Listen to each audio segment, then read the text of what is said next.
What's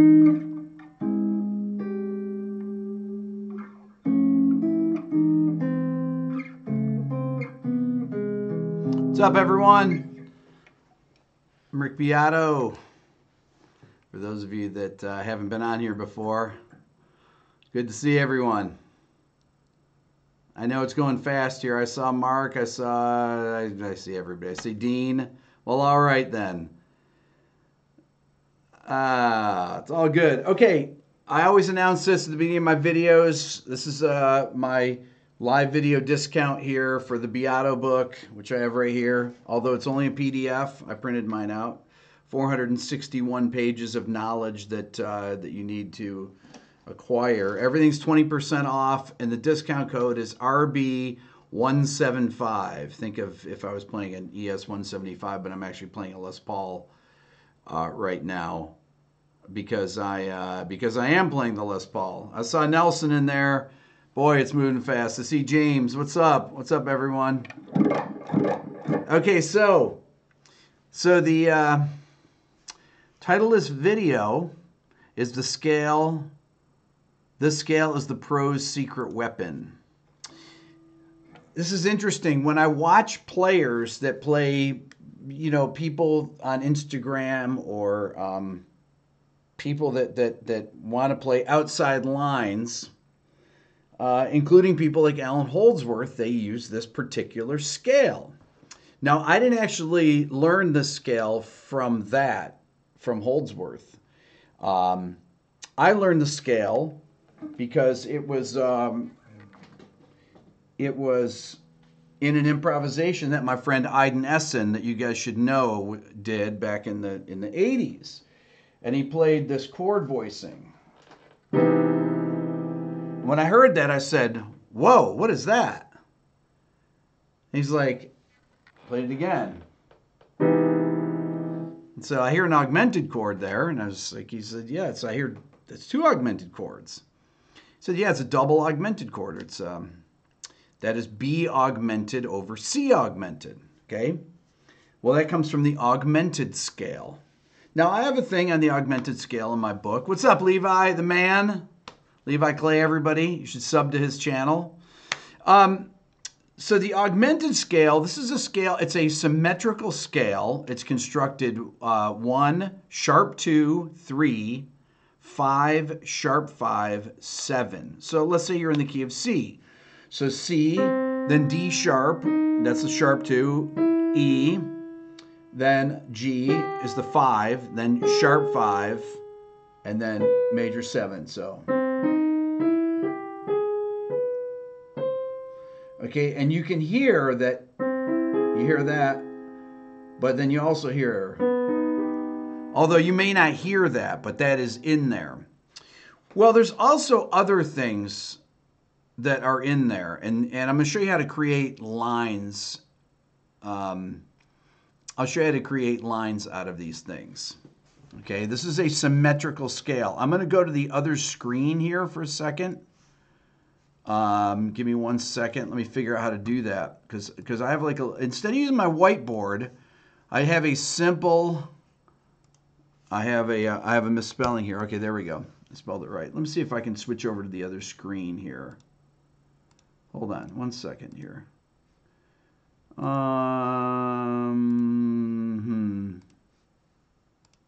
There we go. So here's the augmented scale, right? We have, like I said, C, D sharp, C, D sharp, E, G, G sharp, B. 1, sharp 2, 3, 5, sharp 5, major 7. Or C augmented and B augmented. Now, there are triads in this scale. You have C major, E major, A flat major, C minor. To find the C minor, you have to look for what I call the hidden augmenteds. The hidden augmented here is this D sharp, which is really an E flat. So you think C, E flat, G. There's your C minor. Same thing with E minor. E, G, B. That's not that hidden, right? But then A flat minor would be G sharp, B, right? D sharp, okay? You also have seventh chords in here. You have C major 7, E major 7, A flat major 7. Okay, C, E, G, B. You can see them, and they're, since it's symmetrical, they all move up in major thirds. You also have minor major seventh chords. This would be C, D sharp. This is a hidden enharmonic here. C, E flat, okay, G, B. C minor major 7, E minor major 7, A flat minor major 7. Then you have C major 7 sharp 5, C, E, G sharp B, E major 7 sharp 5, A flat major 7 sharp 5. Now, I'm going to switch back here to me. Let me move this over here and over here. You can do a screen capture of that so that you can make a copy of it for yourself, or it's in my book.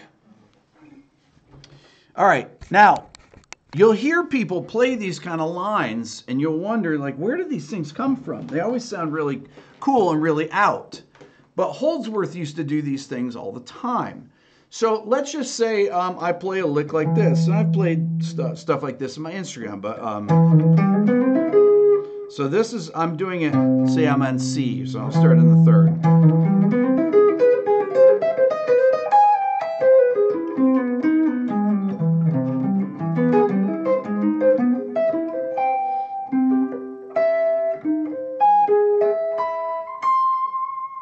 Okay, so that would be an augmented lick right there. By the way, like and subscribe here.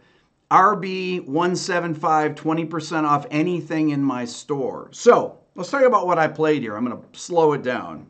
Oh, and those of you that are members of the Beato Club, you will get this. If you're a member of the Beato Club, you get the PDFs from all the videos. So I'll have a PDF for this. So I started out like this. So that's the first part of the lick. I don't usually teach licks like this, but I wanna do this for now. So you can see the symmetrical nature of it. And I'm using this false fingering here. I call it false fingering. So I'm using the G natural, or the G sharp there and there, right? Because I'm going G sharp to G. So you have those really cool.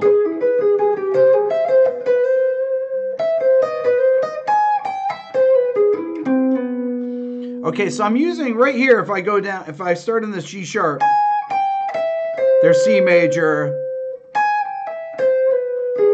E major, and then I go, and then I'm using A flat minor. So I'm using C major. Then I go up C, then I went up a C spread tread, E spread tread. I'm sorry. So there's my A flat. So I'm going C, E, A flat, E, C, right? C, A flat, then E. Okay? And then I ended up on that C because I wanted to resolve. So, let me play it again.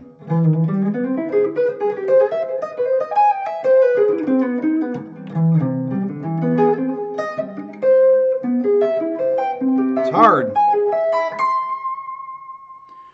Woo! Let me try it again.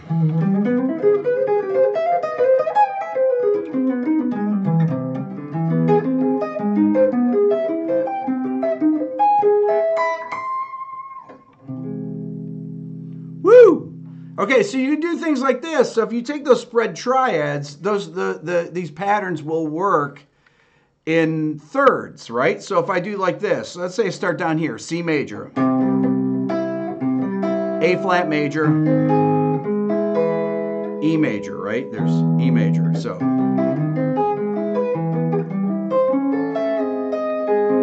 okay, so I can do the same pattern, just move it up.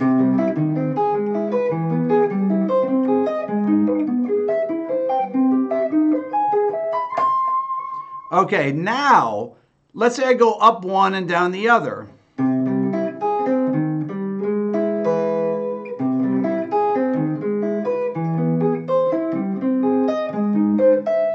Woo!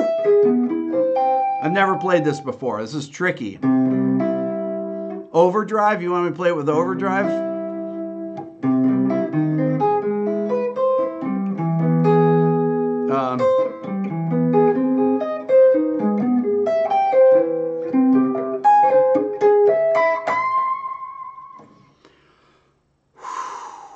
And you can play them as chords, right?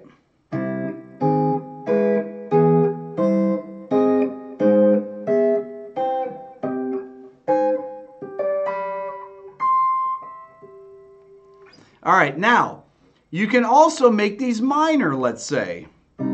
C minor, right? So you can switch minor and major. I can go minor, major, and then instead of going to major here, I'm going to go to E minor. So I'm going to go C minor, A flat major, E minor. Okay? So, same thing. Oh, sorry. This is tricky because I've never done this. I'm thinking, right? So C minor, A flat major, E minor, C major, then A flat minor, right? And then I go A flat minor, E major, C minor. So these will work as single notes as well.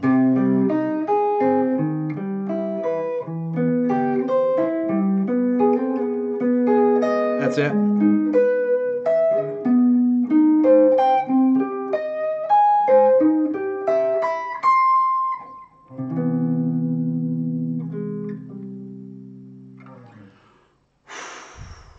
Now you can play some really cool lines. I mean, you can do things like this. Let's say I just do, and I'm just improvising now, right? So I haven't worked out any of this stuff, but okay, so I'm doing C major. There's E major, so I'm seeing C major, E major, A flat major.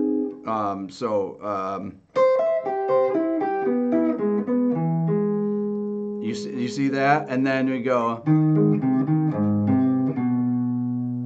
So I did C, E, A flat.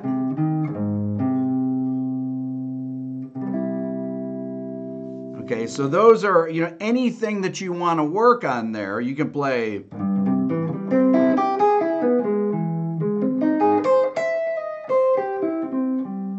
Okay, so I did C major. I'm sorry.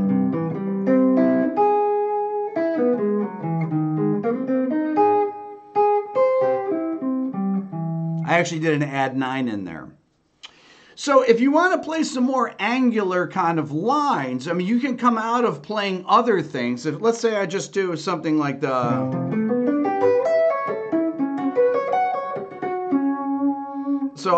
let's say, okay, so I'm playing, I'm just taking some different sounds that sound cool together. So I'm going F major. So I did F, G, A major. Okay, then I'm going to go into augmented here. Let's see. Hold on.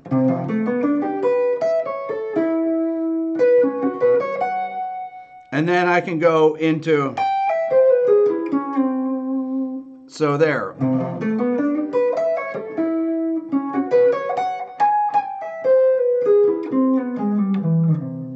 So right there, I'm putting together some different sounds for outside playing.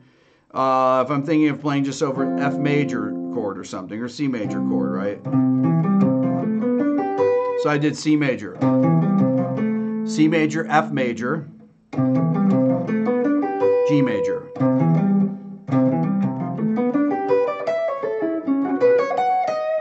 Right?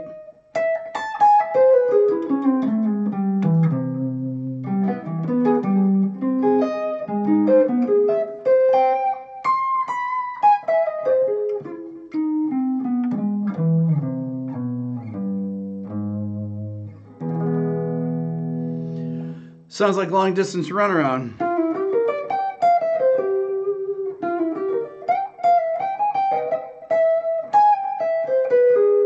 Right, that kind of the descending thing.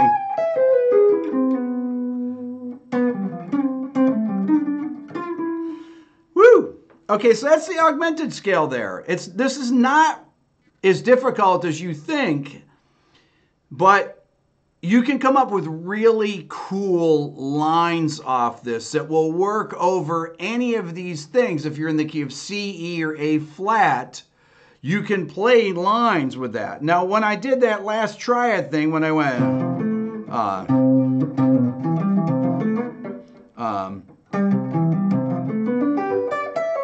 well, let's see. No, I did,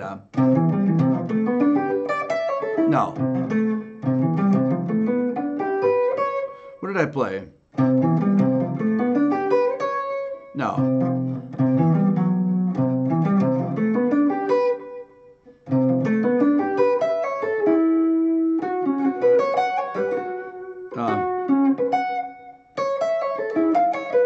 Oh yeah.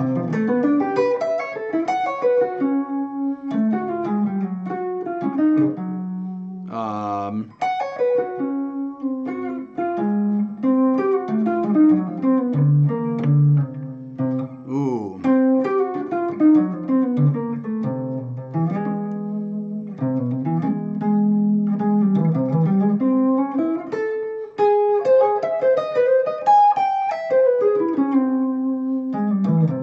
Boy, that's tricky.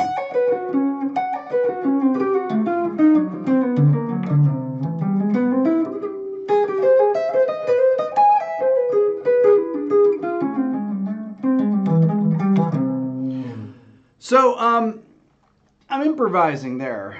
Improvising is good. What you want to do is you want to learn how to improvise. Because I've been thinking a lot about this lately about, and I'm going to make a video about it. I listen to a lot of players in bands that play the same solos all the time. And this is really kind of an interesting phenomenon that I think has developed over the last,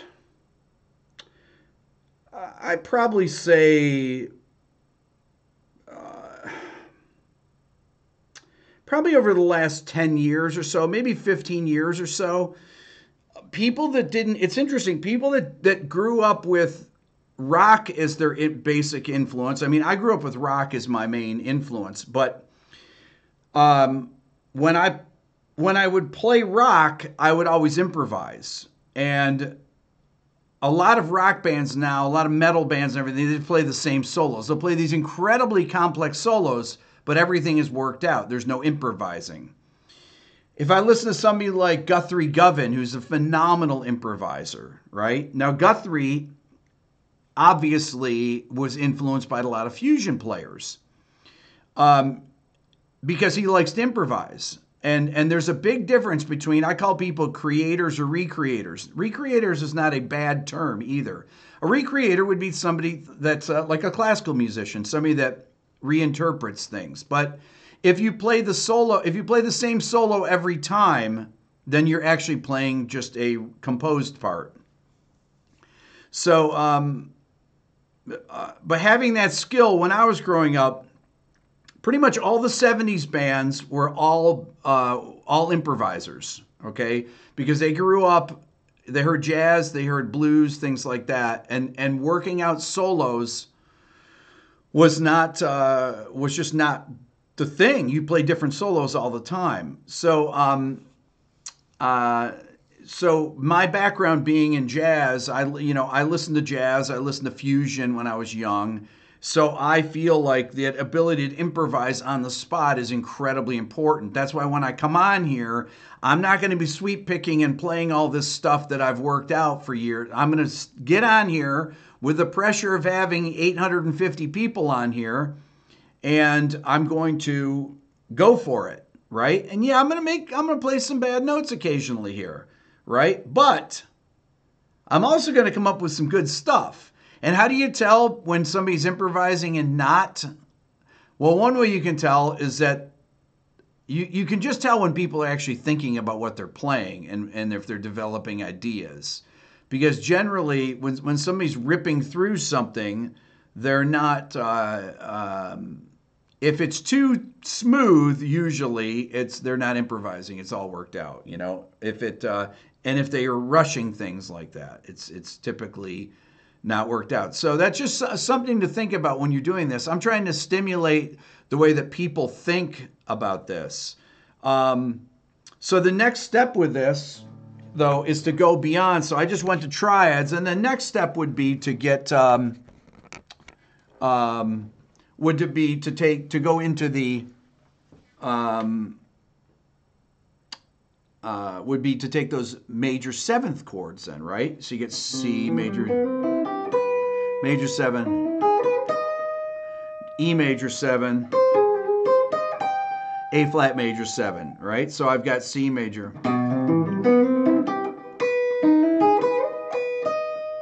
And then E major 7.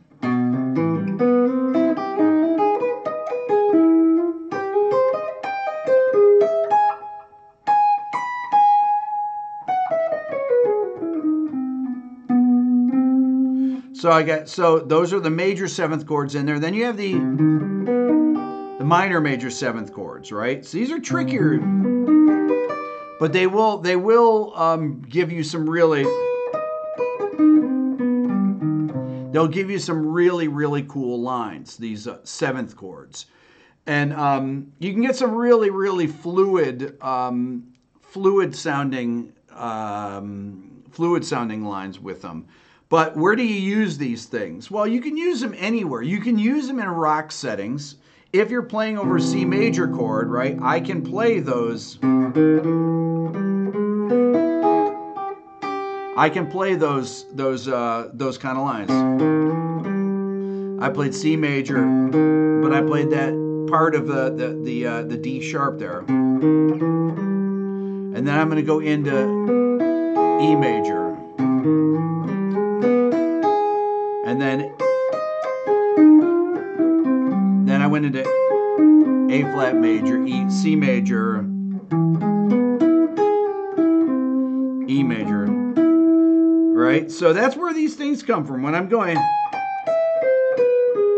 So C, E major, then A flat major, C major,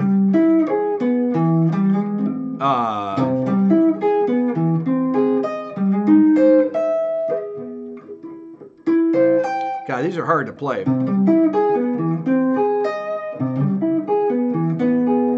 I like the major. That's cool.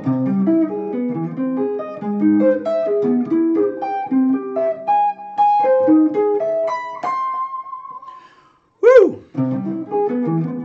So I'm improvising the fingerings here. This is...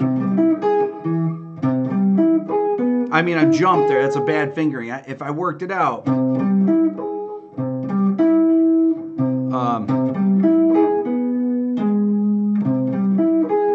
that's how I would do it.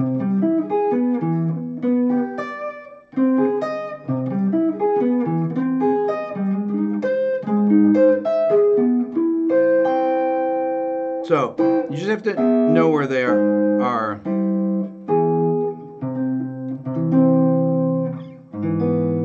And it's cool because you could do these kind of inversions like this too, right? I can do this, I can do that. So C major, E major, and then I can go to A flat major. Right? It's great sound. A flat major, E major, C major, A flat major, E major, C major. You got to really know where these things are, right? So, you know, I mean, I'm visualizing. I know there's a C major chord there. I know there's an E major chord there. I know there's an A flat major chord there. And those are good things to practice.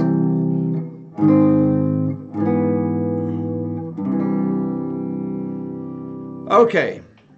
So there you go. That's the scale that pros know. When you hear people ripping and they play really weird stuff on Instagram, those are that's what they're playing there. They're playing the augmented scale. But I learned it from Aiden Essen, who's the greatest improviser I know. From him playing that, and when I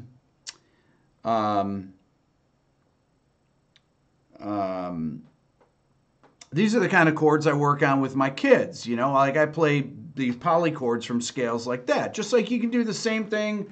You can take a diminished scale and you can do, you can take two diminished seventh chords, right? So if I play,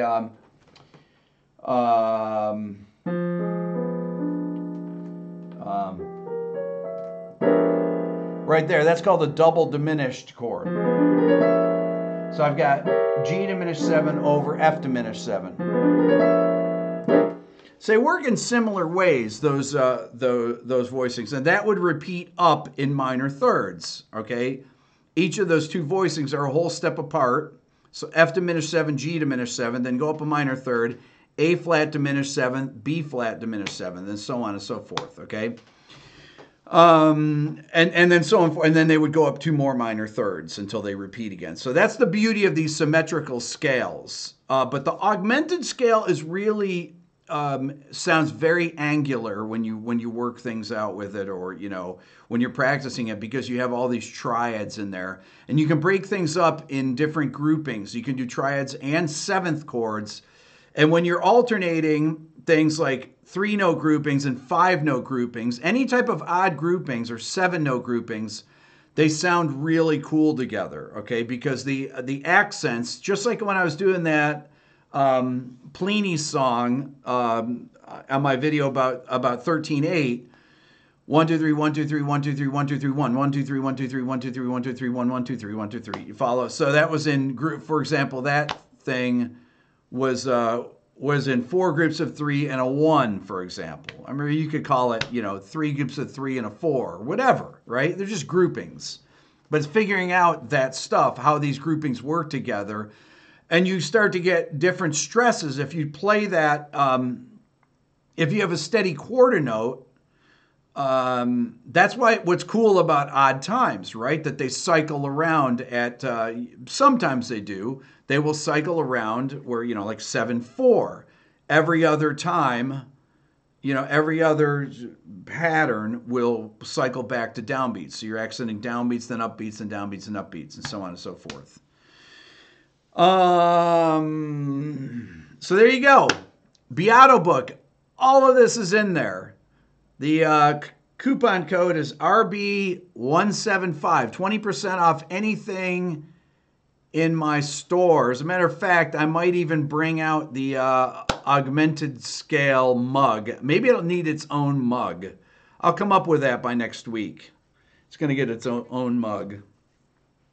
Maybe I'll do a symmetrical scale mug or something like that. That would be good. Good one to add to the list. Those of you that haven't seen my Faith No More video, check it out. My poly or my 13/8 video, check that out. I have a lot of old videos that nobody watches, and they're some of my best videos.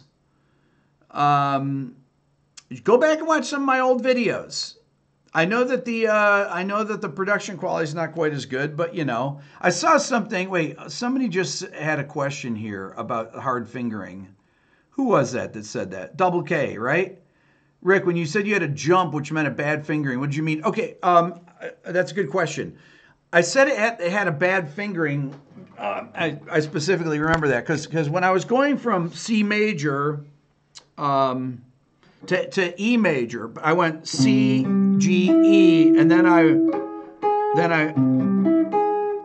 did something like that. I forget, but that was a smarter fingering. But these are hard, you know. I mean, I'm using my pinky in here.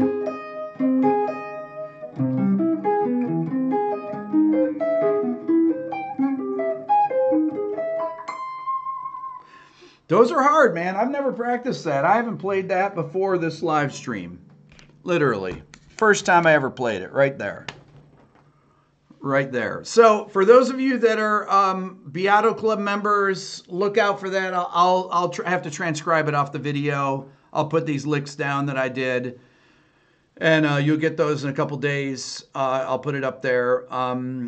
The Beato book, remember, it only comes in PDF, but, you know, anything that you need to know related to this stuff, it's all in there, and all the theory of everything is in there. I know you can't really see this here, but it's all in there. It explains, you know, explains chord progressions, explains everything, really, anything you need to know. It's 461 pages.